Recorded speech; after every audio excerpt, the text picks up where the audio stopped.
1971 সাল মুক্তিযুদ্ধের রক্তঝরা সেই দিনগুলোতে স্বাধীনতা লড়াই শুধু যুদ্ধের মাঠেই নয়, খেলার মাঠেও গড়িয়েছে। সেদিন রাইফেলের পাশাপাশি ফুটবল নিয়েও লড়াই করেছেন একদল সাহসী ফুটবলার। মুক্তিযুদ্ধের সময় ভারতের মাটিতে গড়ে উঠেছিল স্বাধীন বাংলা ফুটবল দল, যাদের খেলায় জার্সিতে লেখা ছিল বাংলাদেশ। আর প্রতিটি ম্যাচ ছিল বাংলাদেশের স্বাধীনতার বার্তা ছড়িয়ে দেওয়ার এক অনন্য মিশন। সেই দলের একজন অন্যতম খেলোয়াড় প্রতাপ হাজরা, যিনি ছিলেন সেই মহান ইতিহাসের সাক্ষী। ডিসেম্বরে বিজয়ের পর স্বাধীন বাংলা ফুটবল দল নামের এই দলটি বিলুপ্ত হয়, কিন্তু ইতিহাস থেকে মুছে যায়নি তাদের অবদান। আজও তাদের গল্প অনুপ্রেরণা যোগায় নতুন প্রজন্মকে। স্বাধীন বাংলা ফুটবল দল তৈরি হওয়ার যে ঘটনা, আমরা কলকাতায় যাইয়া থিয়েটার রোডে আমাদের বাংলাদেশ সচিবালয়ে আড্ডা দিতাম।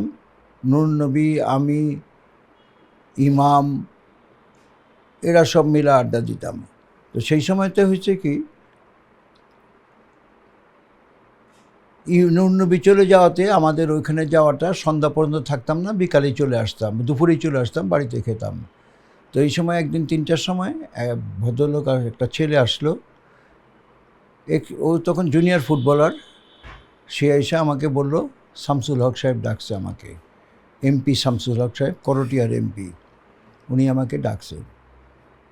তো কখন যাবেন আপনি, সময় কখন হবে? চলো এখনই যাই, অসুবিধা আছে? করে না, চলে যাই, খুব ভালো হয়, এখনই চলেন যাই। গেলাম ওনার ওখানে, আমি 4:30 পৌনে 5টায় পৌঁছাই। পৌঁছানোর পরে উনি গল্প করতে, উনি আমাকে বললেন, প্রতাপ বসো। এইটা শুনে না, করটিয়ার এক ভদ্রলোক আমার নাম, আমার চেহারা দেখে আমার নাম জানেন, আমার খুব ভালোই লাগলো। তো উনি বললেন যে, দেখো আমি তোমাকে ডাকছি একটা বিশেষ কারণে, আমাদের প্রয়োজন হয়েছে খুব একটা ফুটবল টিমের। তুমি কি ফুটবল টিম করতে পারবে এখানকার লোকাল ছেলেদের, এই ছেলেদের নিয়ে, যারা বাংলাদেশি ছেলেদের নিয়ে? তাই বললাম, স্যার আমি এখানে আসার সময় আগরতলা হয়ে আসি, বাংলাদেশ থেকে বেরিয়ে আগরতলা যাই, সেখান থেকে আমি কলকাতায় আসি। আগরতলাতে ফুটবল টুর্নামেন্ট লিগ হচ্ছিল, তখন অনেক ফুটবল প্লেয়ার বাংলাদেশিদের দেখছি, যা নিয়ে একটা ভালো, মোটামুটি ভালো টিম গঠন করা যেতে পারে। তো বললেন, তাহলে তোমরা এক কাজ করো, ফুটবল টিম তৈরি করো, কালকের মিটিং হবে, মিটিংয়ে আসো। তো মিটিংয়ে আমি গেলাম, পরে ওনারা আমাকে সদস্য করে নিলেন। সেই মিটিংটা ছিল বাংলাদেশ ক্রীড়া সমিতির মিটিং, এটা অ্যাপ্রুভড বাই বাংলাদেশ সরকার। সেই মিটিংয়ে যাওয়ার পরে আমাকে বলা হলো যে, আলাপ হচ্ছিল, আলাপে বলা হলো বাজেট তৈরি হবে। যে ট্রেজারার, তাকে জিজ্ঞাসা করে হলো, আপনি বাজেটটা তৈরি করে দেন। বলে, আমি ফুটবল খেলা দেখি, ফুটবল খেলা দেখতে ভালোবাসি, কিন্তু বাজেট তৈরি করার মতো তো ক্ষমতা আমার নাই। তখন শামসুল হক সাহেব আমাকে জিজ্ঞাসা করলে, আমি বললাম, স্যার আমাকে 2-3 দিন টাইম দিলে আমি বাজেট করে দিতে পারবো। বলে, ঠিক আছে, 4 দিনের দিন আমাদের মিটিং হবে, সেই মিটিংয়ে তুমি এটা প্লেস করবে।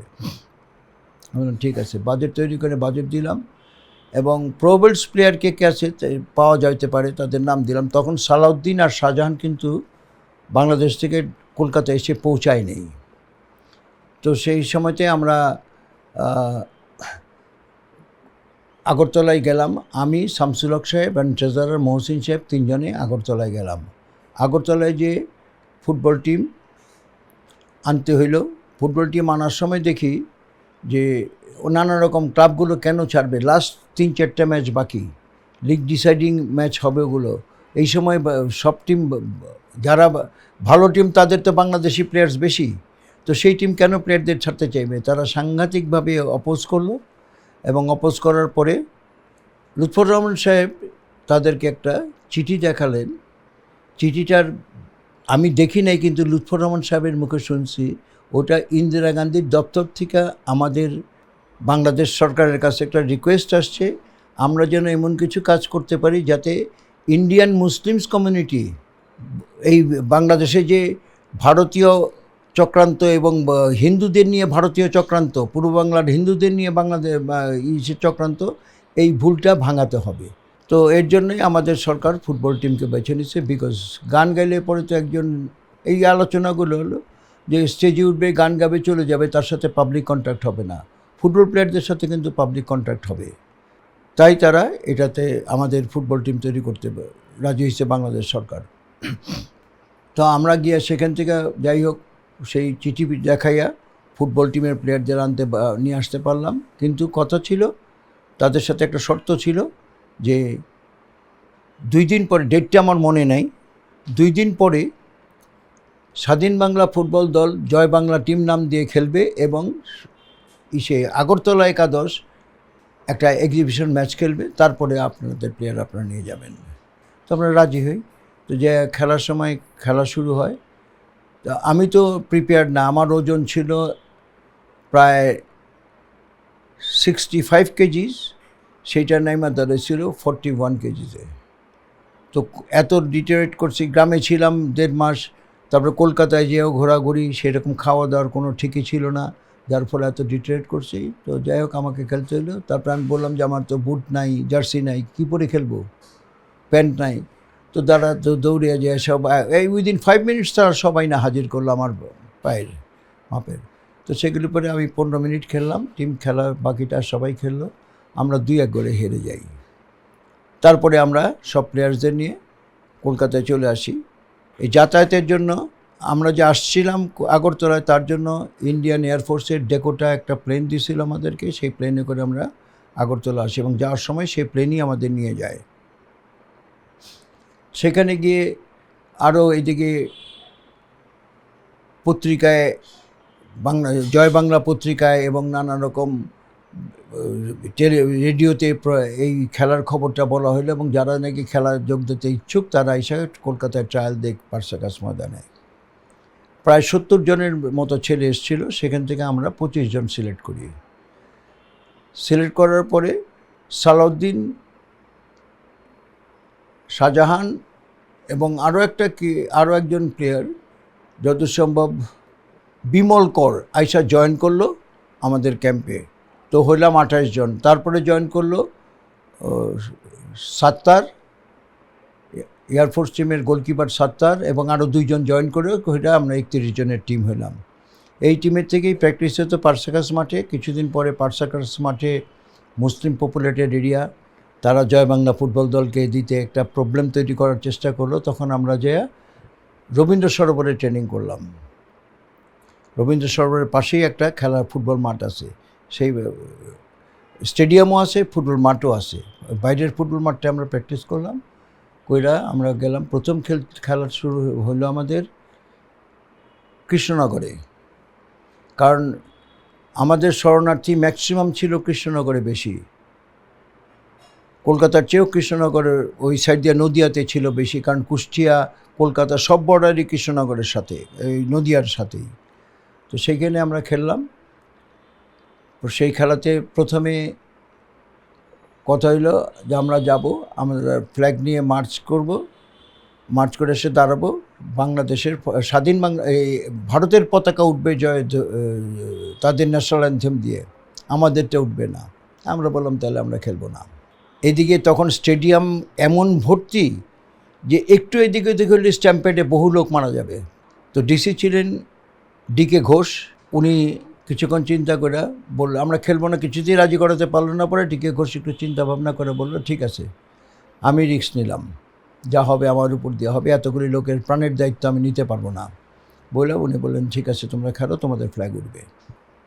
তা আমরা খেলতে গেলাম। সেখানে প্রথমে ভারতের ফ্ল্যাগ উঠলো জনগণ মন অধিনায়ক দিয়ে, পরে আমাদের ফ্ল্যাগ উঠলো সোনার বাংলা আমি তোমায় ভালোবাসি। এটাই ছিল বোধহয় বিদেশের মাটিতে বাংলাদেশের অফিসিয়ালি কোনো ফ্ল্যাগ উত্তোলন। সেই ম্যাচে আমরা খেলি, ভালোই খেলি মোটামুটি, কারণ কেউ তো ফিট ছিলাম না। 2-2 গোলে ড্র হয়। পরের ম্যাচ হয় মোহনবাগানের সাথে। মোহনবাগান খেলতে পারবে না, কারণ মোহনবাগান টিম FIH-এর এই ফিফার এফিলেটেড থ্রু ইন্ডিয়ান ফেডারেশন। তো সেখানে খেলে তাদের মেম্বার ক্যান্সেল হয়ে যাবে, রেজিস্ট্রেশন ক্যান্সেল হয়ে যাবে। তাই তারা খেললো গোষ্ঠপাল একাদশ নাম দিয়া। গোষ্ঠপাল সম্বন্ধে একটু কিছু বলা দরকার। গোষ্ঠপাল ছিলেন ফরিদপুরের আদিবাসী, অরিজিনালি তারা ফরিদপুরের লোক। তারা ইন্ডিয়াতে গেছিলেন তার ফ্যামিলির সাথে কোনো কাজকর্মে, সেখানে উনি বিফোর পার্টিশন 47-এর আগে উনি ইন্ডিয়ার লেজেন্ডারি ফুল ব্যাক হিসাবে স্বীকৃতি পেয়েছিলেন, ফুটবলার হিসেবে স্বীকৃতি পেয়েছিলেন। এখনও তার নাম ইন্ডিয়ান ইবুকে 1 নম্বর 2 নম্বরেই থাকে লিজেন্ডারিদের নামে। তো সেই গোষ্ঠপালের সাথে একাদশের সাথে আমরা খেললাম। সেই টিমে খেলছিল মোহনবাগানের পুরো সেট, সাথে চুনি গোস্বামী। এই টিমের সাথে আমরা 4-1 গোলে হেরে যাই, এবং 4-1 গোলে হারা কিন্তু আমরা খুব খারাপ মনে করিনি, কারণ এই 15 দিন আগে ইন্ডিয়ান লিগ শেষ হয়েছে। মোহনবাগান তখন চ্যাম্পিয়ন। সেই চ্যাম্পিয়ন টিমের সাথে খেলতেছি আমরা, যাদের নাকি ফিটনেসের 25%ও ফিট না, তাদের সাথে 4-1 গোলে হারাটা আমাদের খুব ভালো রেজাল্ট আমি মনে করি হয়েছিল। এইভাবে আমরা ম্যাচের পর ম্যাচ খেলতাম নানা জায়গায়, যেমন বেনারস, C1-এর ঘটনা একটু পরে বলি। বেনারস, এরপরের ম্যাচ খেললাম আমরা বর্ধমানে, বর্ধমান থেকে আসানসোলের পরে গেলাম C1-এ খেলতে। বিহারের জায়গাটার নাম তো ভুলে গেলাম, আমাদের বাংলাদেশের সাথে বর্ডারই বিহারের একটা স্টেট, সেখানে খেললাম। 2টা ম্যাচ খেলছি সেখানে ম্যাক্সিমাম বাঙালি সেই জায়গায়, এবং তাদের আপ্যায়ন ছিল চিন্তার বাইরে। সেখান থেকে যাই আমরা C1-এ খেলতে যাওয়ার সময় আমরা যখন বাসের থেকে নামি, স্টেশনে ট্রেন ছিল, ওরা আবার বাস দিয়ে স্টেশন থেকে নিয়ে আসে আমাদের হোটেলে। সেইখানে নেমেই দেখি প্রায় 60-70 জন এই 19 থেকে 25 বছর 27 বছরের মতো ছেলে পেলে সবাই সাথে দাঁড়াইছে, মাথায় টুপি, পরনে জোব্বা, পায়জামা আর একটা স্যান্ডেল। তারা সবাই যার আমার কাছে চলে আসলো, 3-4 জন এসে জিজ্ঞাসা করলো আমাকে যে আপনি নামাজের এই আয়াতটা বলেন, কোরআনের এইটা বলেন। আমি বললাম, দেখো ভাই, আমি তো হিন্দু মানুষ, আমি কি করে বলবো তোমাদেরকে, আমি তো ওগুলো জানি না। তো যাই হোক, আমি বলতে পারিনি, কিন্তু সবার কাছে ওরা গিয়া জিজ্ঞাসা করার পরে আমি আর পিন্টু ভাই দাঁড়িয়েছিলাম। ওরা এসে আমাদের কাছে বলল, ভাই, পাকিস্তান রেডিও শুই না, আমরা খুব ভুল করছি। এখানে তো দেখলাম আমরা যে হিন্দু মাত্র 3 জন, আর বাকি 19 জনই মুসলমান, এবং তারা আমাদের চেয়ে ভালো মুসলমান। তারা সবাই তো তখন কোরআনের সব কিছু পড়ে, হিন্দুরাও তো নামাজ পড়া শিখে গেছিলো 71-এ। তো এইগুলি দেখে শুই না তারা খুব খুশি হলো। মাঠে খেলা শুরু হলো, 4 মিনিটের পর, মিনিট 4-এর মধ্যে আমরা একটা গোল খেয়ে যাই। এই 15-20 জন লোক সাপোর্টার ছিল, ওদের নিজস্ব আত্মীয় স্বজন, তারা এসে মাঠে একটু হইচই করলো। তারপরে 10 মিনিটের ভিতরে আমরা গোল শোধ করি। তখন মাঠে এত লোক নেমে গেল আমাদের সাপোর্টে, তারা খুশি হইয়া যে বাংলাদেশ ড্র করছে, তারা সব নাচানাচি শুরু করলো, তাদের সরাইতেই লাগলো 10 মিনিট। তারপরে আরও 15 মিনিট পরে যখন আমরা গোল দিলাম, 1 গোলে লিড নিলাম, তখন তো মাঠের থেকে লোক সরানো মুশকিল হয়ে গেল। ওই 10-11 জন যারা ওদের সাপোর্টার ছিল, তারা ছাড়া তো সব মাঠের ভিতরে ঢুকে গেল। তারপরে আমরা নিজেরা রিকোয়েস্ট কইরা পুলিশ আইসা, ভলেন্টিয়ার্সরা আইসা মাঠ সরাই দিল। প্রায় 20 মিনিট লাগলো মাঠটা পরিষ্কার করতে। তারপরে খেলা হইলো। তারপরে আমরা 3 গোল দিই, 4 গোল দিই। প্রত্যেকটা গোলের সময় হইচই, উন্মাদনা প্রচুর। তো সেইখান থেকে দেখা মনে হয়েছিল যে আমরা বোধহয় আমাদের যেই দায়িত্বটা দেওয়া হয়েছে, সেই দায়িত্বটা আমরা পালন করতে পারছি। যে মুসলিম কমিউনিটি অফ C1, তা ওইটাই ছিল হেডকোয়ার্টার মুসলিমদের, সবচেয়ে বেশি মুসলিম। এই ডান দিকের, হ্যাঁ, এটা সবচেয়ে বেশি মুসলিম। এসিটা ছেড়ে দেবো, সবচেয়ে বেশি মুসলিম। তো তারা আইসা তাদেরকে যে আমরা কনভার্ট করতে পারছি, যে বুঝাতে পারছি যে এটা পাকিস্তানের প্রোপাগান্ডাটা ভুল, আসলেও পাকিস্তান আর্মি আমাদের আক্রমণ করছে, এবং আমরা সেখান থেকে নিরীহ জনগণ পালায়া চলে আসছি, এবং বহু লোক, সবারই কিছু না কিছু ক্ষয়ক্ষতি হয়েছেই। তো সেখানে একটা ঘটনা বলতে হয় আগে। বাস থেকে নামার পর, ওরা চলে যাওয়ার পরে আমরা হোটেলে আসি। হোটেলে এসে শুই, সব সুন্দর বিছনা, নতুন চাদর, নতুন বালিশ, সব কিছু সুন্দর অ্যারেঞ্জমেন্টস।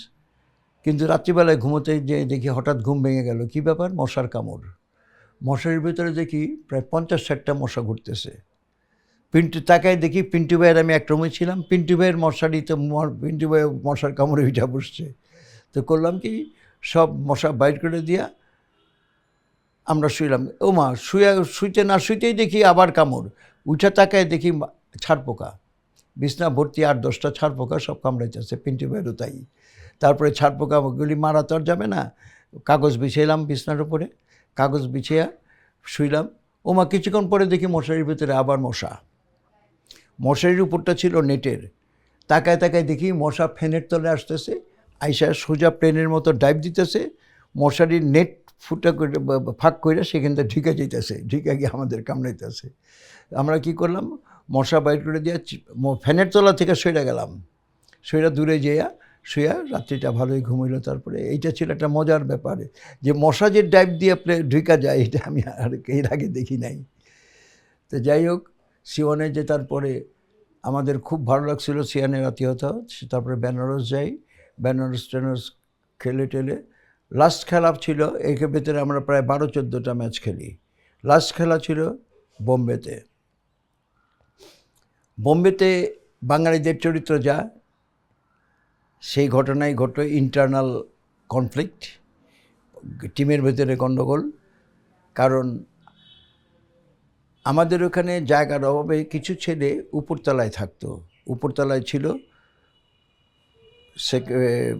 আমাদের টিমের প্রেসিডেন্ট এবং তার সাথে তার ফ্যামিলির সাথে কিছু ছেলে পেলে থাকতো। এখানে আমাদের 7-8 জনের মতো, 6-7 জনের মতো। তারা প্রেসিডেন্টকে কনভিন্স করছে এবং ট্রেজারার সেক্রেটারি যায় নাই, সেই ছিল না, ট্রেজারার টিম নিয়ে গেছিল, ট্রেজারারকে কনভিন্স করছে যে আমাদের 8 জনই খেলতে হবে।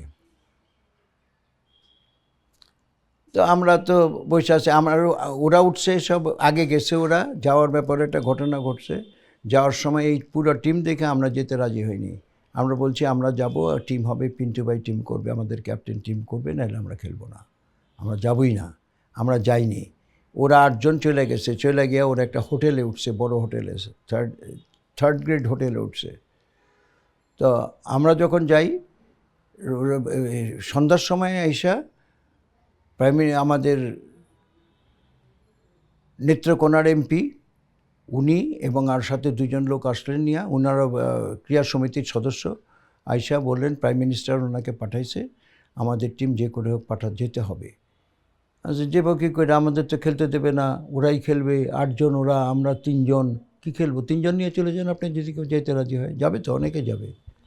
তো বলো না, এটা নিয়ে তো হবে না, তোমাদের 2 জনকে তো ছাড়া ফুটবল টিম হয় না। আচ্ছা, তাহলে আমাদের মত অনুযায়ী ফুটবল টিম হতে হবে, কারণ আপনি তো বাজেটই তৈরি করতে পারেন নাই, তো আপনি কি ফুটবল টিম তৈরি করবেন। এই কথার পরে ঠিক হইল যে আমরা গেলাম বোম্বে মেলে, ক্যালকাটা হাওড়া থেকে বোম্বে মেলে রওনা দিলাম। হায়দ্রাবাদে যে দেখি বোম্বে মেলের যে কানেক্টিং ট্রেনটা সেটা চলে গেছে গিয়া। সারা রাত স্টেশনের প্ল্যাটফর্মে আমরা ব্যাগ মাথায় দিয়ে কাগজ পেতে ঘুমাইলাম। ঘুমিয়ে পরদিন সকালবেলায় 5টার ট্রেন, সেই 5টায় ট্রেনে উঠে 10টা সাড়ে 10টার দিকে বোম্বেতে পৌঁছাই। বোম্বেতে পৌঁছে আমরা একটা ইসলামিয়া কলেজের হোস্টেলে উঠি, সেইখানে থাকি। তো ওনারা আমাদের যে টিম পাঠাইলে, জার্সি পাঠাই দিলেন 5টা, গোলকিপারের একটা, আমার পিন্টুবারের একটা, আর 2 জন এক্সট্রা, কারণ চেঞ্জিং সিস্টেম আছে তো 5টা। এই 8-5 জনের টিম ওনারা পাঠালেন। তো আমরা বললাম, আমরা জার্সি, যে নিয়ে আসছিলো তাকে বললাম তুমি জার্সি নিয়ে যাও, আমরা যা খেলবো না। তখন মহসিন সাহেব আর তার লোকজন নিয়ে 2-3 দিন আসলেন, আইসা বললেন কেন খেলবেন না। খেলবো না এর জন্যই যে আপনারা টিম করবেন, আর সেই টিম হাইরা গেলে দায়িত্ব আমাদের উপরে আসবে। আমরা আপনি দাসখত লিখে দেন যেই টিমে হারা জিতার সমস্ত দায়িত্ব আপনার, এবং টিম আপনিতে নিজে তৈরি করছেন আপনার খুশি মতো। তুমি এটা লিখতে রাজি না। আপনি লিখতে রাজি না, তো আমরা খেলবো কেন, খেলতে রাজি হবো কেন। তারপরে উনি রাগ করে বললেন, এদিকে সময় হয়ে যেতেছে, রাগ করে বলেন ঠিক আছে আপনাদের এই জার্সি সব দিয়ে দেবো ওনাদেরকে, আপনারা যে কজন খেলবেন খেলেন। আমরা জিজ্ঞাসা করলাম ওনারা কি খেলবেন আমাদের টিমের সাথে? কয়জন? আছে 2 জন, ওই টিমের 2 জন থাকবে। বলে না খেলবো না। ঠিক আছে খেলবে না। আমরা গেলাম, যখন নাকি টিম তৈরি করে প্রেয়ার, আমরা তো ভগবানের কাছে বা আল্লাহর কাছে প্রার্থনা করি ভালো ভালো রেজাল্টের জন্য, ভালো খেলতে পারি তার জন্য। সেই সময় আমি দাঁড়ায় বললাম যে দেখো আমরা যা করছি, পিন্টু ভাই যা করছে সব কিন্তু আমরা করছি, পিন্টু ভাই করে নাই কিছু, সব আমরা করছি, এবং এর ফল কিন্তু খুব ভালো হবে না। যদি হাইরা যাও তাইলে মনে রেখো সরকার দেশে ফেরত যে আমাদের কোর্ট মার্শালও করতে পারে। কাজেই এমনভাবে খেলো, নিজেকে এমনভাবে তৈরি করো, মনের জোর তৈরি করো যাতে আমাদের জিততেই হবে, জেতা ছাড়া কোনো গতি নাই, সেইভাবে খেলো। এবং দে আর ভেরি মাচ মানে সাংঘাতিকভাবে মোটিভেটেড হয়েছিল কথাবার্তায়। এবং মাঠে যায় খেলাতে দেখি সেইখানে মহারাষ্ট্রের টিমে 4 জন ন্যাশনাল স্টার ইন্ডিয়ান টিমের প্লেয়ার, 1 জন এক্স ইন্ডিয়া টিমের প্লেয়ার, সাথে আবার পতদিও আছে। পতদি হচ্ছে অক্সফোর্ডে ফুটবল ব্লু, ক্রিকেট ব্লু এবং ফুটবল ব্লু দুটোতেই উনি ব্লু পাইছিলেন অক্সফোর্ড থেকে, উনিও খেলতেছেন। তো যাই হোক আমরা পতদি থাকাতে আমাদের খুব ভালোই লাগলো। খেলা শুরু হলো, উইদিন 10 মিনিটস লেফট সাইড থেকে একটা কর্নার নওশের মারলো। মানে এটা অবিশ্বাস্য রকমভাবে এটা একটা গোল হলো। ফার্স্ট বল দিয়া বলটা কার্ভ হয়ে গিয়ে নেটে ঢুকে গেল, কারোর কোনো স্কোপই ছিল না ওই বলটা সেভ করার। তো 1 গোলে লিড নিলাম। এরকম খেলতে খেলতে আমরা 4 গোলে লিড নিয়ে তখন আমরা রিল্যাক্স করে যাই, মিনিট 10 খেলা পারি, রিল্যাক্স করে যাই। এই রিল্যাক্সের ফলে তারা 1 গোল শোধ করে, এই 4-1 গোলে হারি আমরা, জিতি আমরা। এটাই ছিল আমাদের টুর্নামেন্টের সবচেয়ে ভালো ম্যাচ, এই ইন্ডিয়াতে সবচেয়ে ভালো ম্যাচ এবং ভালো রেজাল্ট এবং ভালো টিমের বিপক্ষে ম্যাচ। ওই টিমটাই ছিল সবচেয়ে ভালো, যত জায়গায় খেলছি ওইটাই ছিল সবচেয়ে ভালো টিম। তো সেখান থেকে চলে আসার পরে সেপ্টেম্বর মাসে তো ইন্ডিয়ার ফুটবল বন্ধ হয়ে যায়, বন্ধ হয়ে গেছে। তখন ক্রিকেট আর হকি খেলা হয়। তো আমাদের কোনো জায়গায় টিম পাওয়া যাবে না। বাংলাদেশ সরকার আমাদেরকে বলল যে তোমাদের আপাতত একটা অ্যালাউন্স দিয়ে গেলাম, যেটা দিয়ে তোমরা 2-3 মাস চলতে পারো, যখন আবার ফুটবল সিজন শুরু হবে তখন আবার আমাদের ফুটবল টিম তৈরি হবে। এই শর্তে উনি আমাদেরকে, এবং ওই বেঙ্গল উল হাউসের 5তলা বিল্ডিংয়ে আমরা সবসময় থাকতে পারবো, যতদিন খুশি, কোনো অসুবিধা হবে না, এই বলে দিলেন। তা আমি চিন্তা করলাম যে এরপরে কি হয় না হয়, সরকার আবার গঠন করে কি না, কমিটি কোনো থাকে কি না, যেই ধরনের গণ্ডগোল হয়েছে বোম্বেতে, তারপরে কি করে না করে। পিন্টু ভাই, আমি আর কায়কোবাদ জিয়া মাঠের ভেতরে বৈশা আলাপ করলাম কি করা যায়। এতগুলি প্লেয়ারকে তো এইভাবে ছেড়ে দেওয়া যায় না, তারা আসছে আমাদের ভরসায়, কিছু তো একটা করতে হবে। পিন্টু ভাই কী করা যায়? অনেক চিন্তা করে পিন্টু ভাই বললেন, তোমাদের এক জায়গায় যেতে বলতে পারি, তোমরা সেখানে গেলে কিছু না কিছু হবেই, তবে একটা কথা, আমি যে পাঠাইছি এই কথা বলতে পারবে না। সে আমাদেরকে পাঠালো তার খুব অতি মানে একজন বন্ধু, তার খুব প্রিয় বন্ধু জলিলের কাছে। জলিল মানে পরে যে আওয়ামী লীগের জেনারেল সেক্রেটারি হয়েছিলেন, মন্ত্রী ছিলেন, ওনার কাছে পাঠাইলেন। উনি একটা ক্যাম্প পরিচালনা করতেন এবং উনি দেশ থেকে যাওয়ার সময় কিছু ব্যাংকের টাকা পয়সা নিয়ে গেছিলেন। সেই টাকা দিয়েই উনি মুক্তিযোদ্ধাদের রিসেপশন ক্যাম্প, যে মুক্তিযুদ্ধে যোগ করবে ওই ক্যাম্পে আসবে, ফিটনেস করে দেবে, তারা সেখান থেকে যাইয়া মুক্তিযুদ্ধের জন্য ট্রায়াল দেবে। সেই ক্যাম্পে ওনার কাছে গেলাম। যাওয়ার পরে জলিল ভাই তো খুবই সাদর আপ্যায়ন করেন, আমরাও চিনি তাকে, আমিও তো খুব ভালো চিনি, কারণ উনি আমাদের ক্লাবের ভাইস প্রেসিডেন্ট ছিলেন মোহামেডানের। তো সেখানে গিয়া উনি বললেন যে ঠিক আছে, কোনো চিন্তা নেই, তুমি বসো, এখনই কি আলাপ করবো, এখন আলাপ টালাপ করলে তুমি রাত্রে ভেগে যাবে, আমার সাথে আমাদের তো যেতেই হবে। কারণ না, 5 দিনের আগে যেতে পারবে না। আমি বললাম আমার বউর অসুস্থ, সেই ক্যারিং, আমাকে তো কলকাতায় থাকতে হবে, কখন কোন সময় কি প্রয়োজন হয়। উনি বলেন ঠিক আছে, তাহলে এক কাজ করো, আজকের রাতটা থাকো, কালকে তোমাদের টিকিট কেটে দেব।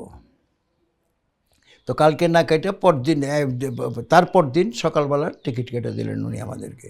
এবং আমরা যে প্রবলেম বলাতে উনি বলেন কোনো চিন্তা করে না তোমাদের। উনি সন্ধ্যার সময় আমাদের ডাকলেন, ডাইকা যেদিন কালকে সকালে যাব একদিন পরে সন্ধ্যার সময় ডাইকা উনি কায়কোবার তাকে লিস্টটা দিয়েছিল আমাদের কতজন প্লেয়ার কীভাবে। তো আমার কাছে উনি একটা ইন্ডিয়ান কারেন্সি 5,000 সেই সময়তে 5,000 টাকা প্যাকেটে ভরে দিয়া বললেন, এটা তুমি রেখে দাও, কোনো সময় খরচ করবে না, অতি প্রয়োজন ছাড়া কোনো সময় খরচ করবে না। সেই প্রয়োজনটা তোমার বাড়িতেও হইতে পারে, আমার বউ ক্যাডিং, বাড়িতেও হইতে পারে, অথবা টিমের জন্য হইতে পারে, তুমি খরচ করবা এখান থেকে। আর আরেকটা বান্ডেল দিলেন, সেখান থেকে আমাদের 2 মাসের অ্যালাউন্সেস। তো 3 মাস সরকার দিছে, 2 মাস জলিল সাহেব দিলেন, 5 মাসে এটা পাইলাম, আমরা একটা পজিশনে গেলাম এবং বললেন এরপরে কিন্তু যদি কন্টিনিউ হয় আমি আবার দেব। তো উনি আমাদের সেই টাকা এবং বললেন আমি তোমাদের টিমের সম্পূর্ণ দায়িত্ব নিলাম। এই ভরসায় আমরা সাংঘাতিক খুশি আপ্লুত হইলাম। আইসা কলকাতা আসলাম। ও যাওয়ার সময় উনি বলে দিলেন 3 তারিখে একটা মিটিং আছে রেসকোর্স ময়দানে ইন্দিরা গান্ধী, সেই মিটিংটা শুনতে যাবে তোমরা। তো জলিল ভাই বলছে আমাদেরও কোনো কাজ নাই, দল বান্ধা গেলাম মিটিং শুনতে। সেই মিটিংয়ে ইন্দিরা গান্ধী তো লেকচার শুনলাম। প্রথমে তো প্রচুর গালিগালাজ করলো আমেরিকানদের, যে ওরা বড় বাহাদুর, ওরা নিজেকে খুব শক্তিশালী মনে করে, আমরা ওনাদের দেখে নেব। কারণ আমেরিকার তখন 7 ফ্লিট পাঠাইছিল তার আগে ইন্ডিয়ার টুয়ার্ডস ইন্ডিয়া, সেই 7 ফ্লিটটাকে ঘুরিয়ে দেওয়া হয় রাশিয়ান সাবমেরিনের হেল্প নিয়ে। তো ওরতে ইন্দিরা গান্ধীরও শক্তি বেড়ে গেছে। সে খুব বলছে, বলার পরে হঠাৎ একজন একটা কাগজ এসে ওনার লেকচারের মধ্যে ওনাকে থামে একটা কাগজ দিলেন। কাগজটা পড়া উনি শুধু 2টা কথা বলেন, Pakistan has attacked us, we are in problem, so I am to go to Delhi. এই বলে উনি নাইমা দিল্লি চলে গেলেন। পাকিস্তান অ্যাটাক করছে দেখি ভারতীয়দের মুখ তো সব সুখ না, আমরা তো আনন্দে নাচতে শুরু করলাম যে এই তো আমাদের স্বাধীনতার সময় এসে গেছে। সেই হলো। তারপরে তো ওই পরে তো আইসা আমরা তো 3 তারিখের ঘটনা, এটা কিছুদিন পরে তো আমরা দেশ স্বাধীন হয়ে গেল, যুদ্ধ লেগে গেল পুরাপুরি। যুদ্ধে 16ই ডিসেম্বর আমরা স্বাধীন হলাম। তো জলিল ভাইয়ের কাছে যে টাকাগুলি পাইছিলাম সেগুলি আমি যাইয়া জলিল ভাইকে ফেরত দিতে গেলাম, উনি নিলেন না, বলে এটা তোমরা ভাগ করে নাও, ঢাকায় গিয়েও তো তোমাদের টাকা পয়সা লাগবে। তা আমরা এই টাকা পয়সা সব প্লেয়ারদের ভিতরে ভাগ করে দিয়া আমরা যার যার মতো আমরা কলকাতা চলে আসি। ঢাকায় চলে আসি। ঢাকায় আসার জন্য কিন্তু কেউ কারোর সাথে কোনো এইরকম না, শুধু বলা ছিল এত তারিখের ভিতরে আমরা ক্যাম্প লিভ করব।